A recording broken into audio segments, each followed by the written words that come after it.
Thank you, Ezri, for the kind introduction. So I'm Nushima Abdul Rahman, the Deputy Director of Planning, Shah Alam City Council.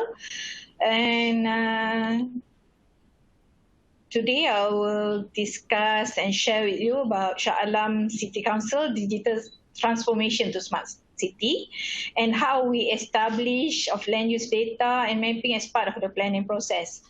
So I'll be presenting in Bahasa, mixing with English. I hope that we can benefit from both of us to the PPT and as well of all the audience.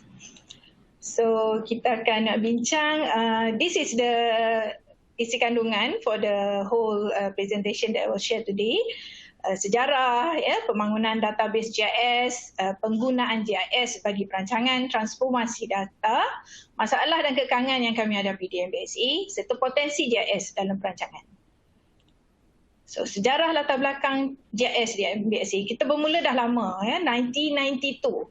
Di awal penerbitan pewujudan GIS di MBSE ni, kita ada satu unit khas pada waktu itu, diwujudkan untuk melihat pembangunan GIS dan integrasi maklumat GIS di Shah Alam pada waktu itu.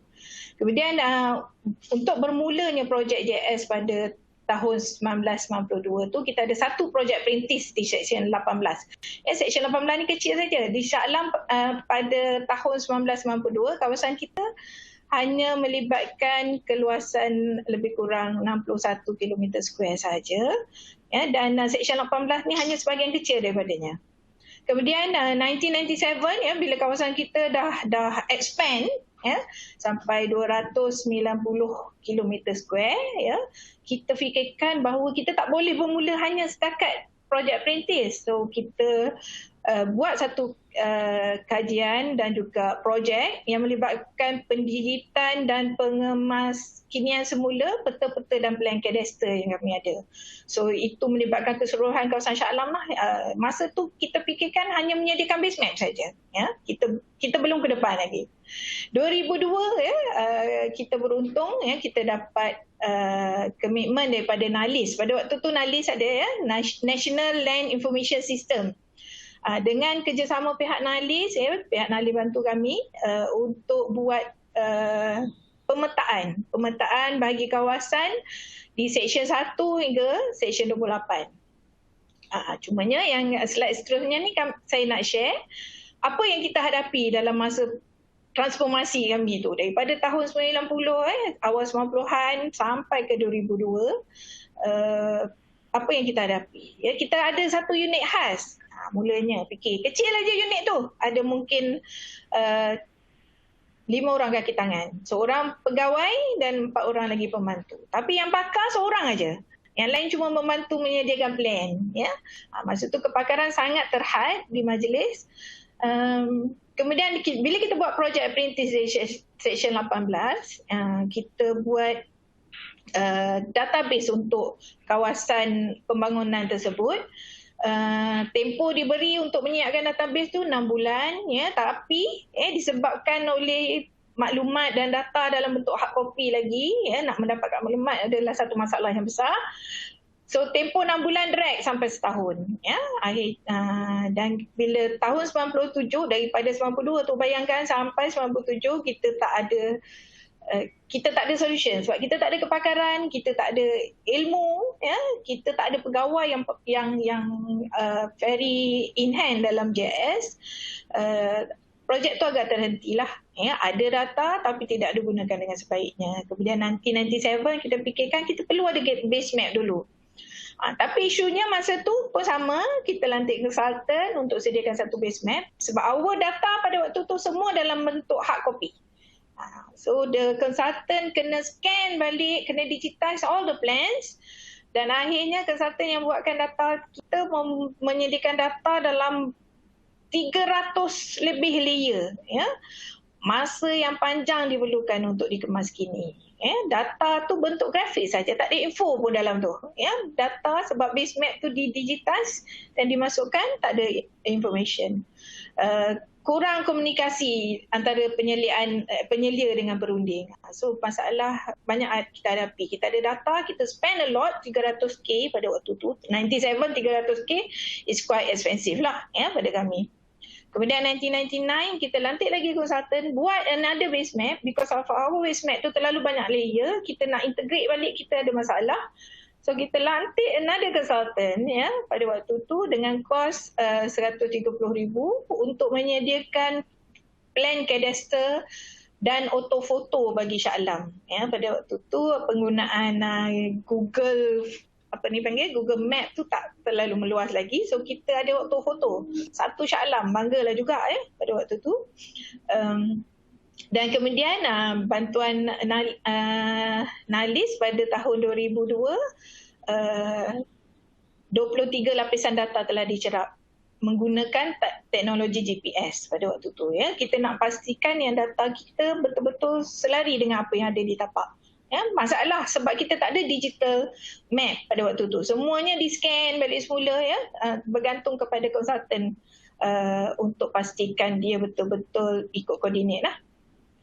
Kemudian 2005 kita dah mula menyediakan kita punya RT. So bila kita nak sediakan RT ni, kita tahu keperluan untuk menyediakan mapping dalam bentuk digital tu sangat penting. Sebab RT tanpa mapping is like tengok gambar je lah. So information tak ada dan sebagainya. So pada 2005 bila kita nak sediakan RT MBSA, kita pastikan yang data kita betul-betul boleh diguna pakai lah. Dan seterusnya kita ada pengubahan 1, pengubahan 2 dan pengubahan 3 2017 yang terakhir. Masa kita sediakan pengubahan 1, pengubahan 2 dan pengubahan 3 ni, kita dah mula pakar sendirilah. Majlis sendiri yang sediakan plan tersebut. Kita tak perlu lagi bantuan daripada konsultan. Kita train anak buah kita, pastikan dia pandai. Sebab kita je tahu data kita. Kalau kita letak konsultan, kita takut informasi yang dimasukkan tu tak betul. Sebab sebagaimana PBT lain saya rasa pun tahu bahawa arti ni kena betul-betul tepat, kena betul-betul maklumat yang jelas. Sebab kita akan terdedah kepada bantahan yang menyukarkan kita di peringkat di waktu lain lah. So sumber data yang kita ada, contoh saya rasa dekat PBT lain pun guna sumber yang sama. Kita ada ini Malaysia Geoportal pada waktu tu, mesti juga kita gunakan. And then di Selangor kita ada SysMap. SysMap di Selangor sebab untuk perancangan ni kita tak ada masalah sangat. Kita dibantu oleh iPlan untuk di peringkat federal dan juga SysMap di peringkat Selangor. Tapi sebenarnya kita kata kita dibantu. Actually apa yang berlaku adalah kita membantu untuk diorang dapatkan informasi. Majlis kena buat dulu baru iPlan dan SysMap boleh develop dia punya database. Kalau majlis tak buat, data yang ada untuk Malaysia tu tak logik lah. So pembangunan database JS di MBSA kita dah mula-mula, memang kita bermula dengan penggunaan Macinfo, very basic pada waktu tu, kira-kirangan kita tak pakar lagi. Tapi tahun 2018 kita rasa bahawa penggunaan JS ni kita kena expand. Bukan sekadar untuk paparan saja, kena ada analytical tools. That's why kita convert our data kepada penggunaan ArcGIS yang lebih universal penggunaan dia, dan juga kita memudahkan kita untuk integrasi data kita dengan agensi-agensi yang lain seperti iPlan, SysMap yang dah menggunakan ArcGIS. Sama dengan JUPAM supaya bila kita integrate data kita, kita tak ada masalah dari segi conversion. That's why majlis sekarang ni kita memang dah terus convert our data kepada ArcGIS dan kita nak expand our integration data kita dalam majlis sendiri dengan lebih meluas lah. So ini jenis-jenis data yang kita ada pada peringkat ini. Memang kita dari peringkat dari tahun 92 yang kita cakap tu, kebanyakan yang data yang lama tu kita dah tak guna. So bila kita sediakan kita punya RT database, ya, database untuk RT MBSA, kita pastikan bahawa data kita boleh diguna pakai untuk semua kegunaan. That's mean base map JUPAM kita gunakan sebagai dalam plan cadastre sebagai kita punya base map, dan memudahkan kita untuk integrasi data dengan agensi-agensi di peringkat negeri ataupun federal. Ini yang kita ada sekarang ni pada waktu ini, ya, data yang kita establish cuma guna tanah semasa, ya, kita ada 2017, kita sedang sediakan untuk 2018 dan update untuk 2019 serta 2020 lah. Kita ada guna tanah committed, RT MBSA 1, 2, 3 dan 4. Kalau PBT dia tahu kenapa kita perlu ada data RT kita yang terdahulu. Sebab dia melibatkan kepada proses yang kita nak buat. Pengenaan charge pemajuan yang akan dikenakan. Dia kena ada history of data. Dia tak boleh ada satu data saja guna tanah pada waktu ini, ya. So itu pun kami banyak berubah dan kami fikir, ya, macam mana kita nak menyimpan data, macam mana kita nak memastikan data-data kita, layer kita boleh diguna pakai dan dianalisa dengan mudah lah di peringkat akhir nanti. Ya, kita ada semua data ini. Ini portal yang kita dah wujudkan. Saya minta maaf, portal ni kita tak publish lagi, ya, tapi kita dah sediakan our own portal untuk kita punya database yang saya sebutkan 10 data layer tadi, ya. Ada pembangunan Shah Alam, committed Shah Alam, ya, kawasan lapang, kemudahan awam dan sebagainya. Ini kita punya mapping dalam kita punya database. Kalau tengok dekat skrin pun, ya, kita share. Keseluruhan Shah Alam, kita dah buat keseluruhan Shah Alam dan kita update semua plan-plan yang committed yang telah diluluskan. Itu memudahkan kami, sangat membantu kami meluluskan plan-plan pembangunan bagi Shah Alam, ya. Kemudian kita ada plan guna tanah committed. Kalau tadi guna tanah semasa, kita ada guna tanah committed. That means our plan approved is up to date. Kita yang setakat kita luluskan, ya, walaupun belum dibangunkan di tapak, sebab kita nak fikir ke depan lagi. Kita nak buat integration of data dengan jabatan penilaian supaya bila kita dah luluskan plan pembangunan, ya, penilaian kepada tanah tu akan berubah. Dan ini melibatkan hasil kepada majlis. Kami kena fikir lebih jauh daripada tu. Tak boleh fikir di peringkat jabatan perancang saja untuk pastikan ada plan. Tak, ya, kita kena fikir jauh daripada tu. Ini kita punya rancangan tempatan pengubahan, macam saya cakap, kita history archive semua data, ya, daripada plan yang lulus sebelum ini 2020, pengubahan 1 RT MBSA, pengubahan 2 MBSA, pengubahan 3 MBSA, dan sekarang kita sedang sediakan RT penggantian. Dan alhamdulillah dengan kita punya database yang kita dah sediakan, proper database, penyediaan kami punya sistem, kita buat mobile apps untuk publicity itu lebih mudah, ya, lebih cepat kepada konsultan. Sebulan konsultan dah siapkan our mobile apps, ya. Ini data yang seterusnya, sepadan Shah Alam, kemudahan awam, ya, kawasan lapang yang saya nak share, ya, jalan. Okey, penggunaan GIS bagi perancangan, ya, rancangan pemajuan maklumat tanah, plan guna tanah pembangunan, status maklumat bangunan, ya. Dan memang ada isu yang kita hadapi. This is the plan that we refer masa kita sediakan rancangan tempatan lah. RT MBSA dan 4 kali, so 4 plan tu kena ada. Penggunaan data GIS untuk RT, ya, analisa, kita gunakan untuk analisa. Kita gunakan untuk penyediaan plan guna tanah. Kita gunakan untuk penyediaan plan intensity, ya, density dan nisbah plot. Penentuan penzonan bagi penentuan kelas kegunaan tanah yang disyaratkan. Detail dalam maklumat tu kita masukkan dalam kita punya database. Sebab kita tak boleh berharap kepada hard copy. Kita kena berharap kepada database sebab RT adalah lot base, ya. Tapi isu masalah masa kita menyediakan RT, ya, terdapat juga masalah dia lah. Peta asas tidak merujuk kepada lot cadastre, ya.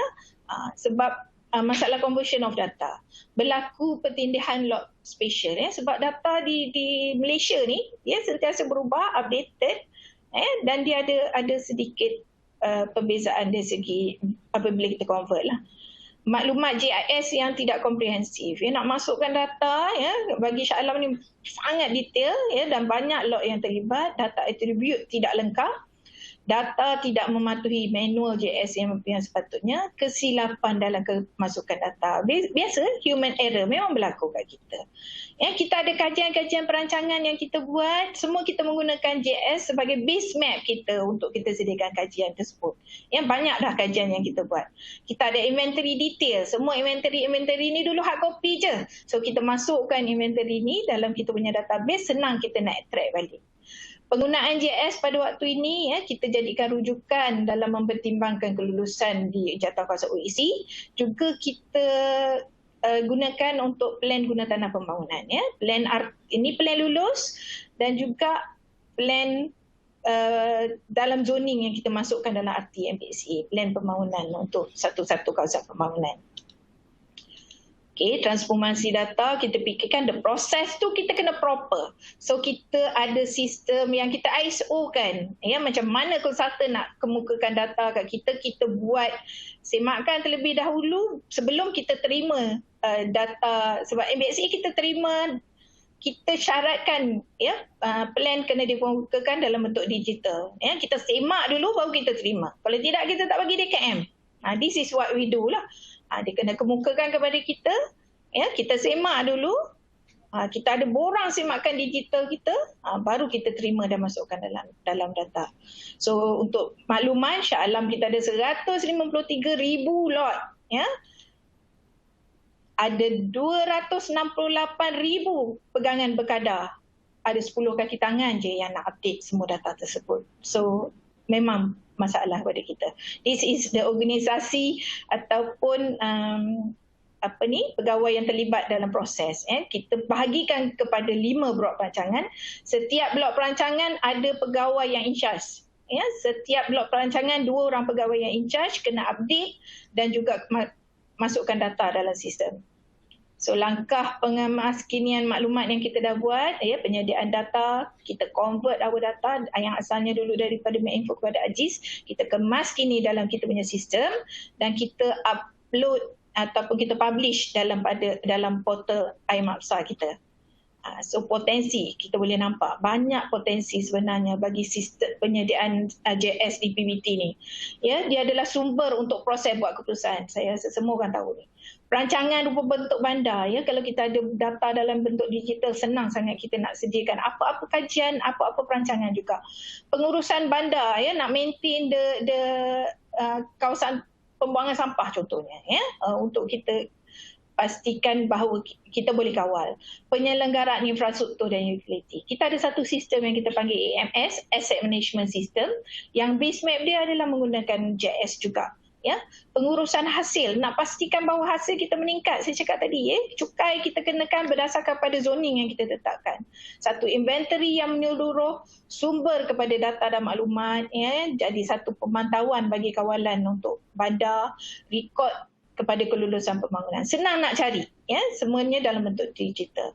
So kita nak pastikan Shah Alam sebagai bandaraya pintar, berdaya huni dan berdaya tahan. So we have to be smart lah dalam pengurusan data kita. So kita juga ada masalah dalam pelaksanaan JS. Kepakaran, benda yang perlu diajar. Perubahan kaki tangan, minat. Kaki tangan hilang tumpuan, aplikasi sentiasa berubah, penyimpanan data, itu semua majlis dah hadapi. Pengemaskinian yang tak update, keselamatan data tu macam mana nak simpan. We have to think all about this, tapi kita kena berubah ke arah yang lebih baik lah. Ini syarikat organisasi, Jabatan Perancang. This is what we have done.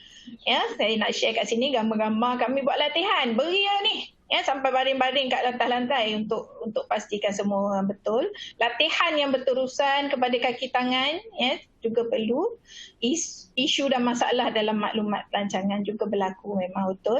Terlalu banyak sumber data, permintaan yang sering berubah, ikut management, keupayaan penyimpanan data, server, data yang sentiasa berubah, dinamik, kena update every time. Potensi GIS dalam pembangunan juga, dari segi kos, dari segi otomasi, mengotomasikan sistem yang ada, duplikasi itu dapat dikurangkan, mudah dicapai, integrasi lebih baik lah. So majlis, dalam pada itu juga kita sediakan satu plan hala tuju pembangunan JS 2025. So apa kita nak buat untuk akan datang. This is what dalam perkara-perkara yang kita bincangkan dalam plan tindakan kita. Sharing yang kita buat. Pada waktu ini kami buat satu bengkel di Langkawi, 3 hari 2 malam. Semua pengurusan majlis diwajibkan. Pengurusan ketua jabatan, ketua di peringkat jabatan dan dihadiri oleh Datuk Bandar dan peringkat pengurusan tertinggi saya sendiri sama-sama komit untuk berbincang apa isu dan juga kelebihan yang kita boleh dapat dengan menggunakan JS. We really discuss, kalau tengok ni beria ni semua ketua-ketua jabatan, dan kita nak pastikan bahawa misi pembangunan JS MBSA ni dapat dicapai menggunakan platform JS, smart planning, smart end-to-end solutions, smart services, smart management, sustainable practice, smart outcome and policy making. So ini yang kita nak pastikan dicapai di MBSA. So itu saja. Sekian, terima kasih. Assalamualaikum.